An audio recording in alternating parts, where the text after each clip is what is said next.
Nice to see you. Nice to see you. It's been 2 years since I saw Richie, and I've come to his local pub, where he's the current pool champion, to catch up.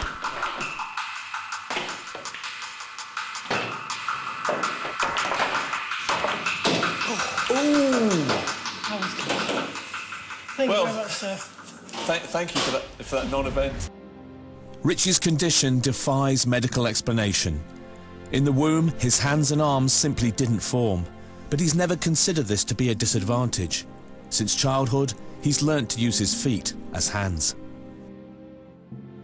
This one is what I do everything with, my right foot. And this foot is the one I just hold things with this one.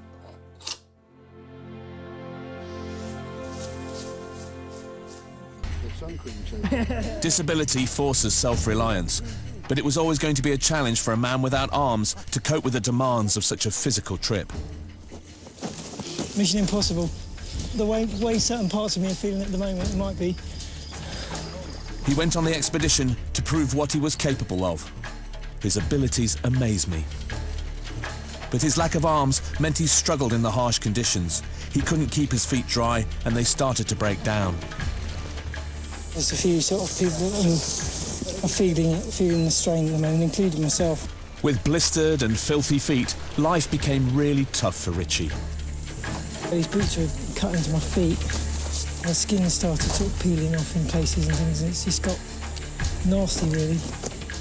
He battled on for 150 kilometres before being forced to leave with illness.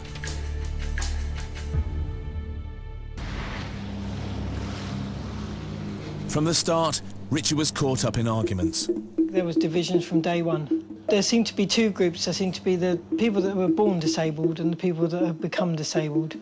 Tim, Heidi, Cholton and Kate formed a group who wanted to go as fast as possible. Another group, including Richie, Kim and Mark, were much slower. How you doing, Kim? All right. When we started walking, there was Mark and Kim at the back, and I stayed back to help them. Right, Richie. And everyone else seemed to rush ahead. It's not a race, it's supposed to be a team effort, and you're not in the team. Really? Is that fucking right, Richie? It is, mate. Is that fucking right? It is. Can we just cool it? We don't need to have this. It wasn't a race. At the end of the day, you're only as fast as your slowest person.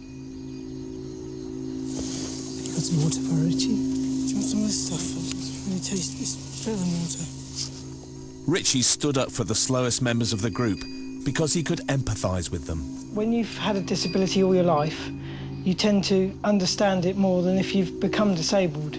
Now, if you become disabled, you tend to concentrate on yourself and you don't realise that other people need help. I think people just didn't realise how people were struggling, and you know, that was a big problem. But Richie wasn't just struggling with group dynamics. Seeing all this wet shit and being wet, and it's not amusing at all.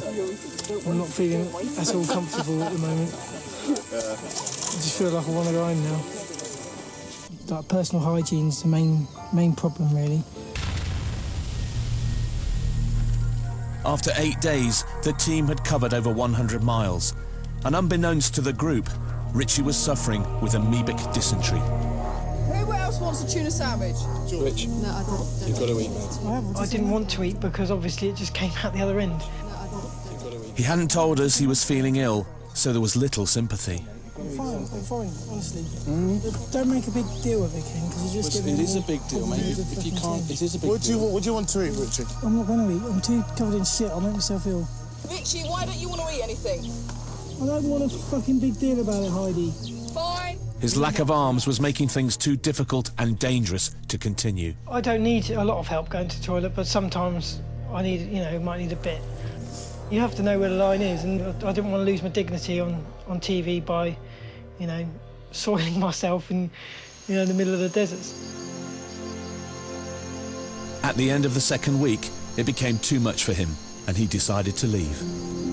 I'm sorry if I'm letting you down and sort of going off and leaving you and abandoning you, but it's just a lot more difficult than I thought it would be for me to sort of live in these conditions And I've just had enough and my body can't take any more. I still regret it now, but there is that but there that, you know, I think I did the right thing at the end of the day. I think I'm probably the first qualified carpenter using their feet. It's not really just a hobby. I'm actually qualified in it, and I've done a lot of carpentry. You know, I've built my own driveway and wooden gates. Unfortunately, he still can't get a job on a building site.